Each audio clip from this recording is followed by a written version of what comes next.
Bonjour à vous, on va entamer aujourd'hui le cours de débit cardiaque toujours dans la série de l'unité cardiovasculaire dans les cours de la physiologie. On va utiliser aujourd'hui une nouvelle méthode d'apprendre ces cours et de comprendre. Tout ce qui est coloré et sélectionné dans ces pages-là, c'est très important à apprendre.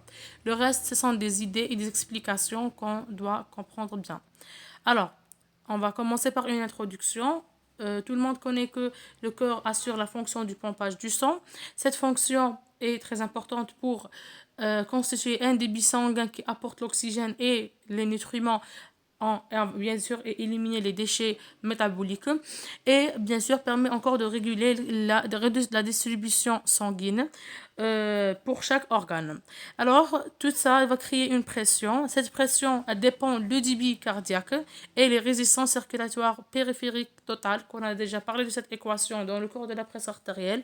La pression artérielle égale la résistance périphérique totale multipliée par le débit cardiaque. Ça, c'est très important à apprendre. Alors maintenant, comme définition, la définition doit être bien sûr comprise. Alors comment le débit cardiaque, c'est la quantité du sang éjecté par chaque ventricule par unité de temps. Alors, c'est la quantité du sang que le ventricule est éjecté par le temps. C'est-à-dire, si on va prendre, par exemple, une minute, et quelle est la quantité que le ventricule éjecte dans cette minute, c'est-à-dire quelle est la quantité totale du sang. Alors, le débit cardiaque, on va le changer, on va donner une autre équation. La deuxième équation de notre cours, c'est le débit cardiaque égal à le volume d'éjection systolique, c'est-à-dire c'est le volume éjecté par un ventricule, multiplié par la fréquence cardiaque, FC. Alors, c'est quoi ça? C'est L par minute, c'est-à-dire le débit cardiaque donné en litres par minute. Le millilitre, c'est pour le volume d'éjection systolique. Et la fréquence cardiaque, c'est battements par minute. Maintenant, bien sûr, le débit cardiaque gauche, c'est-à-dire du ventricule gauche, va être suffisant pour oxygéner toutes les cellules du corps. Et le débit cardiaque varie selon les situations, alors il s'adapte. La mesure de débit cardiaque, on va utiliser plusieurs méthodes. Elle est imparfaite pour ce qui concerne le débit cardiaque instantané, c'est-à-dire pour connaître le débit cardiaque dans cet instant, il n'est pas évident.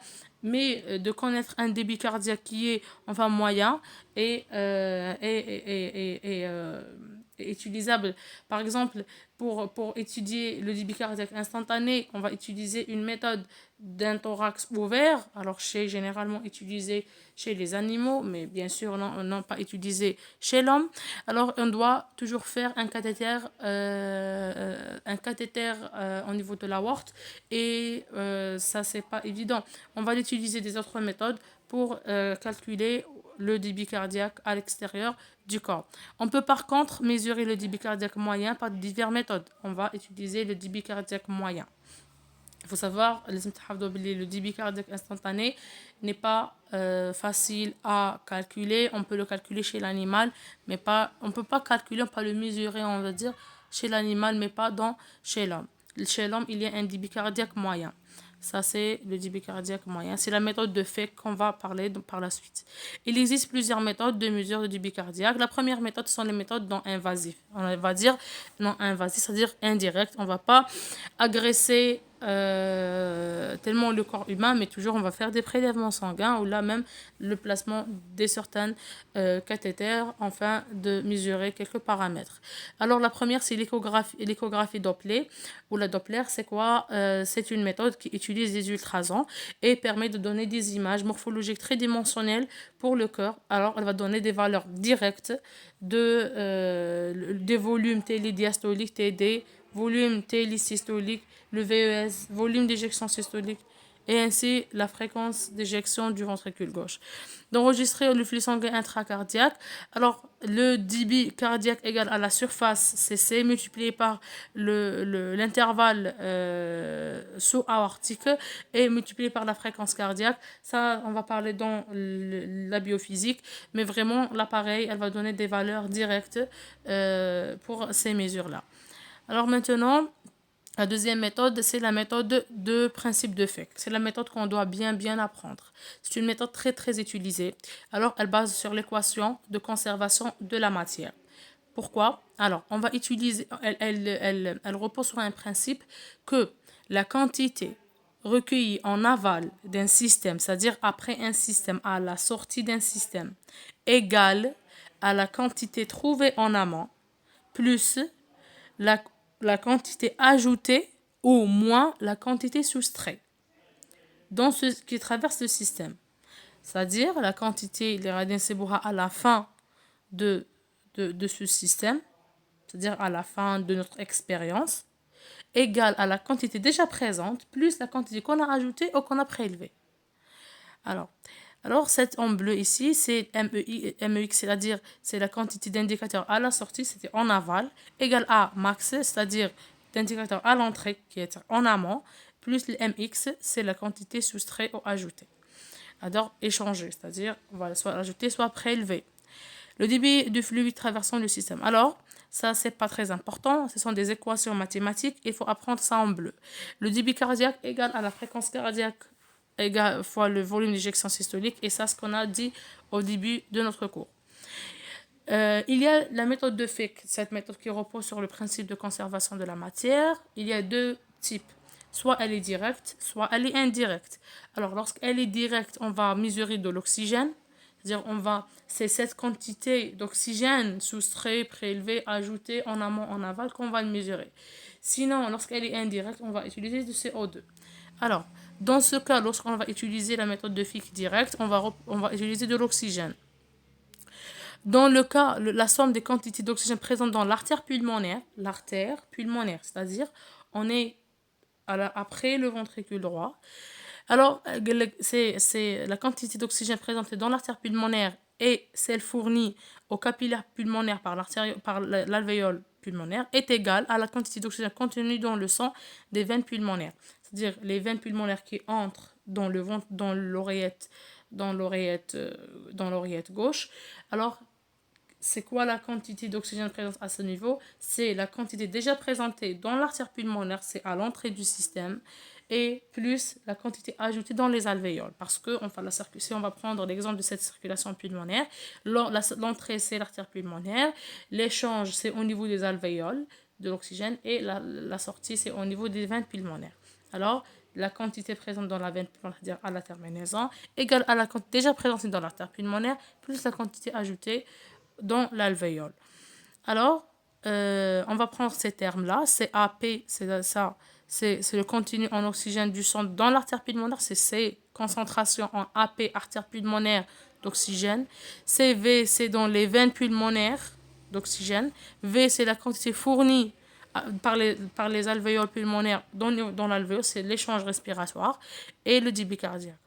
En application du principe de Fick, elle va dire que la quantité de débit cardiaque multipliée par la concentration déjà présentée au niveau, c'est-à-dire maintenant présentée dans les veines pulmonaires, c'est un débit multiplié par une concentration, va donner une quantité égale à la quantité, ce produit débit cardiaque par la concentration APO2, c'est la quantité présentée dans l'artère pulmonaire, plus le volume VO2 ajouté dans l'alvéole. Ça, c'est le principe de Fick. Après, à nombre des équations, on va aboutir avant. Il faut comprendre que on sache bien que la quantité d'oxygène présentée dans les veines pulmonaires, c'est la même dans le sang artériel périphérique.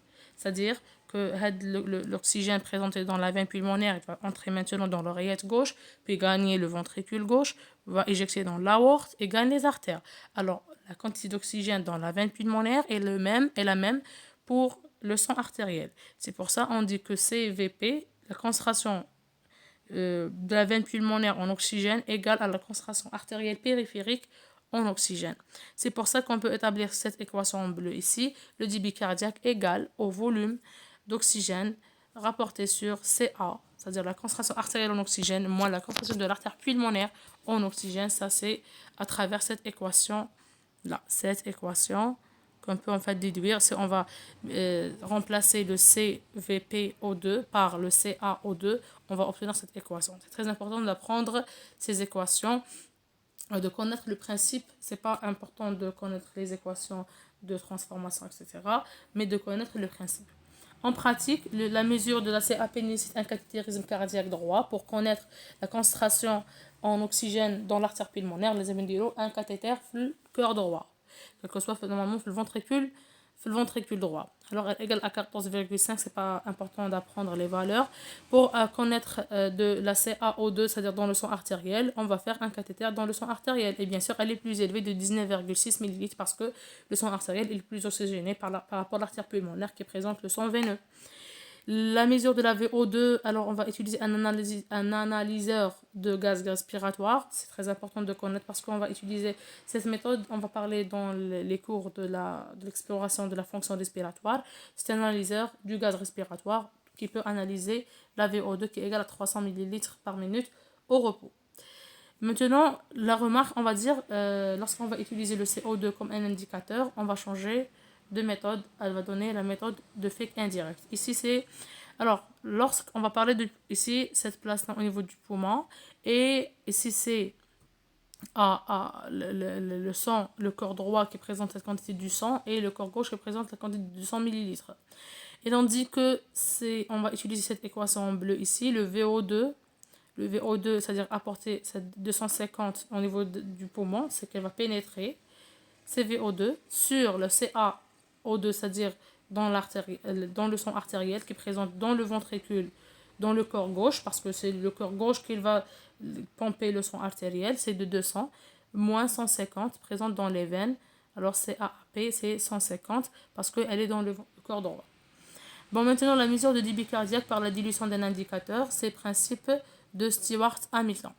Alors, cette méthode base sur un principe dit que pour l'addition d'une quantité M d'un indicateur dans un fluide, c'est-à-dire on va ajouter un indicateur solide dans un fluide, par exemple c'est le sang dans notre cas, permet de connaître le volume de ce fluide. C'est la physique, elle dit que la concentration égale à la masse par le volume, alors le volume égale à la masse par la concentration. Pour appliquer cette méthode sur le débit cardiaque, on va utiliser un système fermé normalement. C'est le cas de notre circulation générale ou systémique. Alors, on va utiliser un système qui porte une entrée et une sortie, par exemple l'artère pulmonaire. La sortie, c'est le ventricule gauche et l'aorte, l'artère pulmonaire, puis l'artère pulmonaire, le poumon, les veines pulmonaires et le ventricule gauche. Ça, c'est notre circuit. On va injecter une injection instantanée d'une masse d'un indicateur. Alors, lorsqu'on va utiliser on va rapporter les valeurs mesurées, on va tracer une courbure, on va obtenir une courbure de dilution. Cette courbure de dilution, elle ne va pas commencer de T0 parce que, enfin, lorsqu'on va injecter dans ce moment T0 de l'indicateur, il n'y a pas un moment, c'est-à-dire on ne peut pas l'enregistrer dans l'instant. C'est-à-dire on va attendre un petit moment de dilution, c'est-à-dire l'indicateur devient soluble, puis il va se mélanger avec le sang, donner une concentration sanguine, et ça, le TA, le temps d'apparition, correspond au début de la courbure. Bon, maintenant, la concentration de cet indicateur, alors on va l'injecter dans le sang, il va être dilué. On va enregistrer les valeurs. Les valeurs commencent à partir d'un TA, le temps d'apparition qui correspond à la solubilisation de cet indicateur. Les valeurs, elles vont s'augmenter. Une concentration augmente parce que l'indicateur se solubilise.